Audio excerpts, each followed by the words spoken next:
Hello! Today we're making a portal. First of all, you have to download the template from the link in the description. I made this template. It's pay what you want, so if you want to donate you can, but you don't have to. We'll start by gluing the templates to the foam board, and then cut out all the pieces. To make the swirly, portal-y bit, we're going to take the biggest ring from the template and cover the bottom of it with packing tape. We'll then fill the hole with hot glue and then make a swirly pattern with a stick. Once the glue is dry, we'll then remove the tape. The smooth surface where the tape was will form the top of the portal. All the cutout pieces look a little bit too perfect, so I'm going to bevel all the edges. I need to add some structure to the legs, and for that I'm using toothpicks. Then we can begin to assemble all the pieces.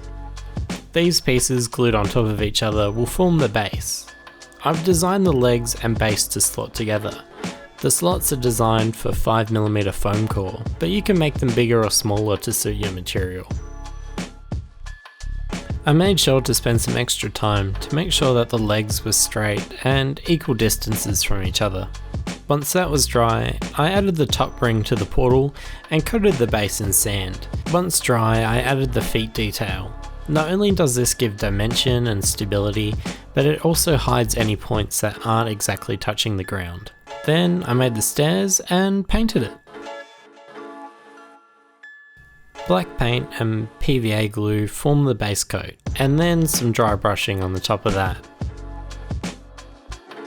Then I hit it with a gloss red. This made everything look really evil and sinister. Now, to make this portal light up, I'm going to use some LED tea lights. I remove the fake flame and add some hot glue to the LED to diffuse the light. I'll then add some cardboard around the candle to cover up the exposed LED. And with everything put together, this is what it looks like. And onto Portal 2. This portal won't light up, but it's great if you need some portals in a pinch. The template includes some pre-made graphics, which could be awesome destinations for your adventure. Cut out everything labelled foam board onto foam board. And glue the desired graphic onto some cardboard.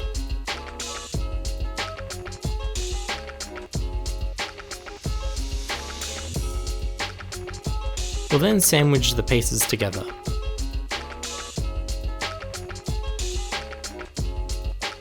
Once dry, I remove the front layers of cardboard, and then using a pen I draw some brick patterns. Then I add the base and texture and paint it up.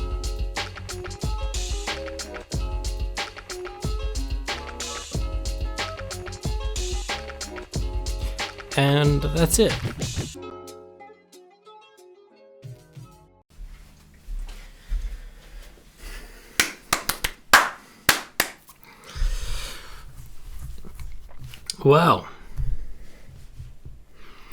Well, that concludes